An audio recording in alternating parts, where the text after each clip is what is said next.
வணக்கம். சாய் மீடியா செய்திகள். இன்றைய முக்கிய செய்திகள்.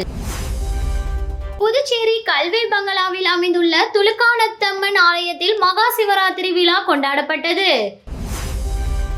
புதுச்சேரி காமராஜர் சாலை ஜெயராம் ஹோட்டல் எதிரே கல்வி பங்களாவில் அமைந்துள்ள அருள்மிகு துலுக்கானத்தம்மன் ஆலயத்தில் ஒவ்வொரு ஆண்டும் மகா சிவராத்திரி விழா வெகு விமர்சையாக கொண்டாடப்படுவது வழக்கம்.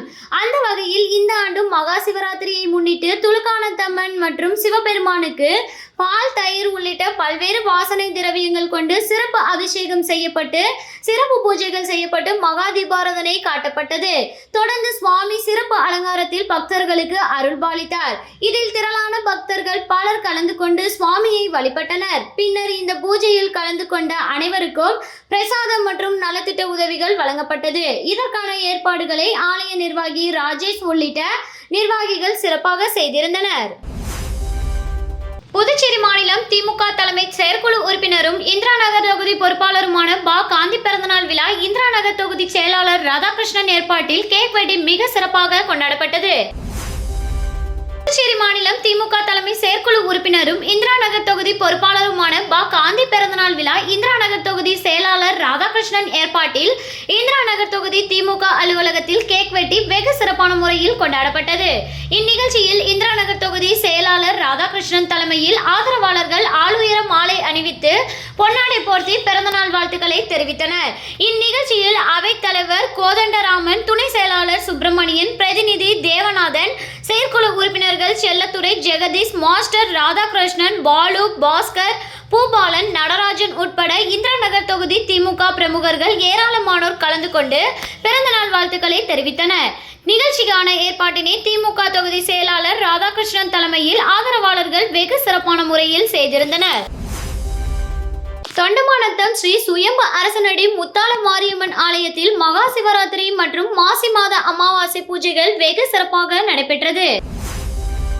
புதுச்சேரி மாநிலம் ஓசூடு சட்டமன்ற தொகுதிக்கு உட்பட்ட தொண்டமாநத்தம் ஸ்ரீ சுயம்பு அரசனடி முத்தாள மாரியம்மன் ஆலயத்தில் எழுந்தருளி இருக்கும் அரச சர்பல் லிங்கேஸ்வரர் ஆலயத்தில் மகா சிவராத்திரி விழாவினை முன்னிட்டு 4 கால பூஜைகள் நடைபெற்றது. தொடர்ந்து அலங்கரிக்கப்பட்ட சிவபெருமானுக்கு பல்வேறு அபிஷேகங்கள் மற்றும் அலங்காரங்கள் செய்து தீப ஆராதனை காண்பிக்கப்பட்டது. இதில் பக்தர்கள் திரளாக கலந்து கொண்டு சுவாமி தரிசனம் செய்தனர். தொடர்ந்து விழாவில் கலந்து கொண்ட பக்தர்கள் அனைவருக்கும் ஆலயம் சார்பாக அன்னதானம் வழங்கப்பட்டது. இதனைத் தொடர்ந்து நேற்று மாசி மாத அமாவாசை முன்னிட்டு தேவி அங்காள பரமேஸ்வரி அம்மனுக்கு அமாவாசை சிறப்பு பூஜை நடைபெற்றது. இதில் பக்தர்களுக்கு தீச்சட்டி எடுத்து தங்களது நேர்த்தி கடனை செலுத்தினார்கள். தொடர்ந்து மாசி மாத அமாவாசையொட்டி சுவாமிக்கு படையலிடப்பட்டது. இதனைத் தொடர்ந்து சுவாமிக்கு பல்வேறு பூஜைகள் செய்து படையலிட்ட சாதம் பக்தர்களுக்கு பிரசாதமாக வழங்கப்பட்டது. புதுச்சேரி அரசு மின்துறை மூலம் காரைக்கால் மாவட்டம் நெடுங்காடு கோட்டுச்சேரி தொகுதிக்கு உட்பட்ட ஆனந்த் அவென்யூ, லாரோஸ் நகர், சுவாமி விவேகானந்தா நகர், பீமாராவ் நகர், ஜிஎஸ்டி நகர், வெக்காளியம்மன் நகர், ஜிஎஸ்ஏ நகர் மற்றும் சிவாஜி நகர் ஆகிய பகுதிகளில் ரூபாய் 4,11,965 மதிப்பீட்டில் LED தெருவிளக்குகள் அமைக்கும் பணிகளுக்கான பூமி பூஜை நடைபெற்றது. அதனைத் தொடர்ந்து பணிகள் விரைவாக நடைபெற்று நேற்று முழுமையாக நிறைவு பெற்றதை அடுத்து நெடுங்காடு கோட்டுச்சேரி தொகுதி சட்டமன்ற உறுப்பினர் திருமதி டாக்டர் சந்திர பிரியங்கா அவர்கள் புதிய LED தெருவிளக்குகளை இயக்கி பொதுமக்கள் பயன்பாட்டிற்கு திறந்து வைத்து துவக்கி வைத்தார். இந்நிகழ்வில் மின்துறை அதிகாரிகள் மற்றும் ஊழியர்கள், NR காங்கிரஸ் பொறுப்பாளர்கள் மற்றும் பொதுமக்கள் கலந்து கொண்டு நிகழ்ச்சியை சிறப்பித்தனர். புதுச்சேரி அரசு மின்துறை மூலம் திருப்புவனை தொகுதியில் சுமார் 14 லட்சம் மதிப்பில் மின்துறை சம்பந்தமான வளர்ச்சி பணிகளை தொகுதி MLA அங்காளன் பூஜை செய்து தொடங்கி வைத்தார். திருப்புவனை சட்டமன்ற தொகுதிக்குட்பட்ட கொத்தபுரிநத்தம்பேட் மற்றும் திருவாண்டர் கோயில், சின்னப்பேட் ஆகிய பகுதிகளில் கடும் மின்னழுத்த குறைபாடு நிலவி வந்தது.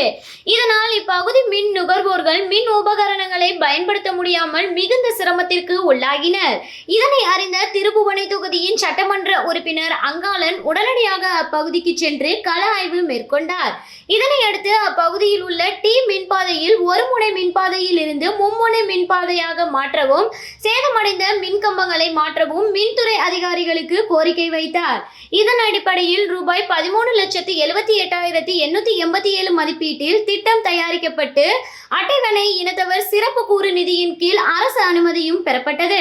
இதற்கான பணி தொடக்க விழா கொத்தபுரி நத்தம்பேட் மற்றும் திருவாண்டர் கோவில் சின்னப்பேட் பகுதியில் நடைபெற்றது.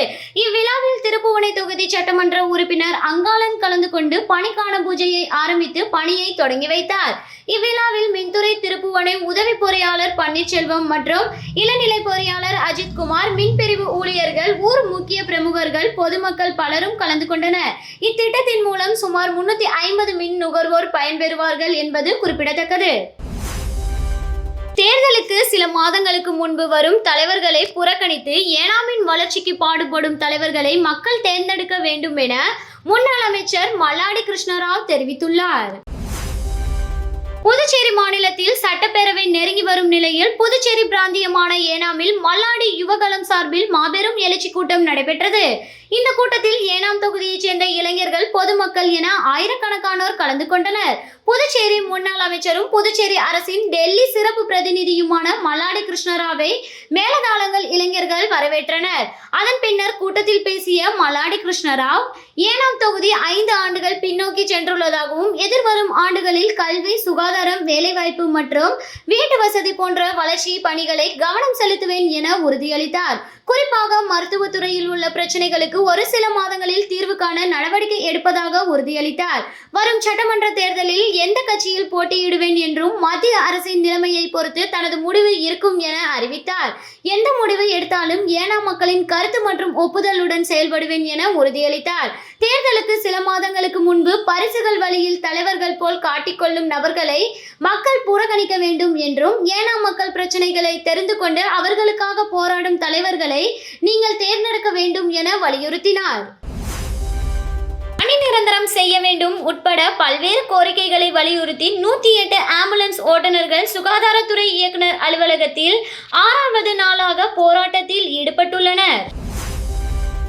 புதுச்சேரி, காரைக்கால், ஏனாம், மாகே பிராந்தியத்தைச் சேர்ந்த 108 ஆம்புலன்ஸ் ஓட்டுநர்கள் சங்கத்தினர் கடந்த 12ஆம் தேதி முதல் சுகாதாரத்துறை இயக்குனர் அலுவலகத்தில் தொடர் வேலைநிறுத்த போராட்டத்தில் ஈடுபட்டு வருகின்றனர். அந்த வகையில் சங்க தலைவர் ஜெயபாலன் தலைமையில் 6வது நாளாக சுகாதாரத்துறை அலுவலகம் வாயிலில் போராட்டத்தில் ஈடுபட்டுள்ளனர். முதல்வர் அறிவித்தபடி உயர்த்தப்பட்ட ஊதியத்தை வழங்க வேண்டும், பணி நிரந்தரம் செய்ய வேண்டும் உள்ளிட்ட பல்வேறு கோரிக்கைகளை வலியுறுத்தி 50க்கும் மேற்பட்ட ஆம்புலன்ஸ் ஓட்டுநர்கள் போராட்டத்தில் ஈடுபட்டுள்ளனர். கோரிக்கைகளுக்கு அரசு செவி சாய்க்காவிட்டால் எதிர்வரும் சட்டமன்ற தேர்தலை புறக்கணிப்போம் என அரசுக்கு எச்சரிக்கை விடுத்துள்ளனர். மாசி மக தீர்த்தவாரி பாதுகாப்பு ஏற்பாடுகள் தொடர்பாக மாவட்ட ஆட்சியர் குலத்துங்கன் தலைமையில் அனைத்து துறை அதிகாரிகளின் ஆலோசனை கூட்டம் நடந்தது. வில்லியனூர் அடுத்த திருக்காஞ்சியில் வரும் 2ஆம் தேதியும், வைத்திக்குப்பம் மற்றும் வீராப்பட்டினம் உள்ளிட்ட இடங்களில் வரும் 3ஆம் தேதியும் மாசி மக தீர்த்தவாரி திருவிழா நடைபெற உள்ளது. இது தொடர்பான ஆலோசனை கூட்டம் புதுச்சேரி கலெக்டர் அலுவலகத்தில் நேற்று நடந்தது. கலெக்டர் குலத்துங்கன் தலைமையில் நடந்த இக்கூட்டத்தில் எஸ்பிக்கள், பயிற்சி கலெக்டர் மற்றும் அனைத்து துறை அதிகாரிகள் கலந்து கொண்டனர். கூட்டத்தில் கலெக்டர் குலத்துங்கன் பேசுகையில், தீர்த்தவாரி பாதுகாப்பு பணியில் பயிற்சி பெற்ற மீனவர்கள் மற்றும் தன்னார்வலர்களை கூடுதலாக அமர்த்திட வேண்டும், கண்காணிப்பு கேமராக்கள் அமைத்து கண்காணிக்க வேண்டும், சாலையில் ஏற்பட்டுள்ள சிறு சிறு பள்ளங்களை சரி செய்து சாலைகளையும் சுத்தம் செய்து பராமரித்திட வேண்டும், மொபைல் டாய்லெட் வசதி, குடிநீர் வசதி, கூடுதல் பஸ் வசதி ஏற்படுத்த வேண்டும், சுகாதாரத்துறை மூலம் மருத்துவ முகாம், ஆம்புலன்ஸ் வசதிகள் தயார் நிலையில் வைத்திருக்க அதிகாரிகளுக்கு உத்தரவிட்டார். புதுச்சேரி முதலியார்பேட்டையில் பாட்டாளி மக்கள் கட்சியை கிழக்கு மண்டல தலைமை அலுவலகத்தை மண்டல அமைப்பாளர் கோபாலகிருஷ்ணன் திறந்து வைத்து இனிப்புகள் வழங்கினார். புதுச்சேரி முதலியார்பேட்டையில் பாட்டாளி மக்கள் கட்சியின் கிழக்கு மண்டல தலைமை அலுவலக திறப்பு விழா இன்று நடைபெற்றது. கிழக்கு மண்டல மாநில அமைப்பாளர் கோபை என்ற கோபாலகிருஷ்ணன் தலைமையில் மாநில துணைத் தலைவர் சத்யா முன்னிலையில் திறக்கப்பட்டது. அதனைத் தொடர்ந்து கட்சி கொடியேற்றி பொதுமக்களுக்கு இனிப்புகள் வழங்கப்பட்டது. இந்த நிகழ்ச்சியில் மாநில இளைஞர் அணி தலைவர் சேகர், கிழக்கு மண்டல துணை அமைப்பாளர்கள் பாண்டியராஜன், முருகன், சரவணன், ராஜாராம், ஜானகிராமன் உட்பட நிர்வாகிகள் திரளாக கலந்து கொண்டனர். இதனைத் தொடர்ந்து நடைபெற்ற கூட்டத்தில் சட்டமன்ற தேர்தலில் கூட்டணியில் 2 சீட்டுகளை பெற தலைமையை வலியுறுத்துவது, கூட்டணி கட்சிகளை வெற்றி பெற செய்வது, புதுச்சேரியில் பாட்டாளி மக்கள் கட்சியின் வளர்ச்சிக்கு பாடுபடுவது உள்ளிட்ட பல்வேறு தீர்மானங்கள் நிறைவேற்றப்பட்டன. இத்துடன் சாய் மீடியா செய்திகள் நிறைவடைந்தன. நன்றி.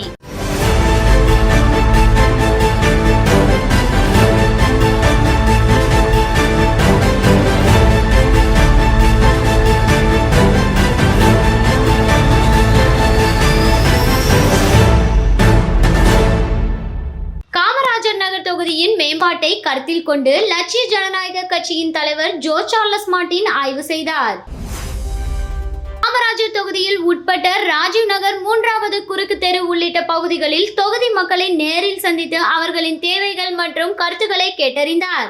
அப்போது அப்பகுதி மக்கள் நீண்ட காலமாக சாலை வசதி தொடர்பான கோரிக்கைகள் இருப்பதாகவும் குடிநீர் விநியோகம் சீராக இல்லாதது குறித்து தங்களின் நிலையை எடுத்துரைத்தனர். மேலும் பகுதி மேம்பாட்டின் ஒரு பகுதியாக ஆக்கிரமிப்புகள் தொடர்பான விஷயங்களையும் எடுத்து சொல்லி அவசர கால சேவைகளை தடையின்றி செல்லும் வகையில் நடவடிக்கை எடுக்க வேண்டும் என கேட்டுக்கொண்டனர். மக்களின் கருத்துக்களை கவனமாக கேட்டுக்கொண்ட ஜோ சார்லஸ் மார்ட்டின் சம்பந்தப்பட்ட துறைகள் வாயிலாக தொகுதி மேம்பாட்டிற்கான நடவடிக்கைகள் மேற்கொள்ளப்படும் என உறுதியளித்தார். உடன் எல்ஜேகே கட்சியின் மாநில செயலாளர் மற்றும் காமராஜர் நகர் தொகுதி பொறுப்பாளர் ரவி ராஜாராம் உட்பட பலர் கலந்து கொண்டனர்.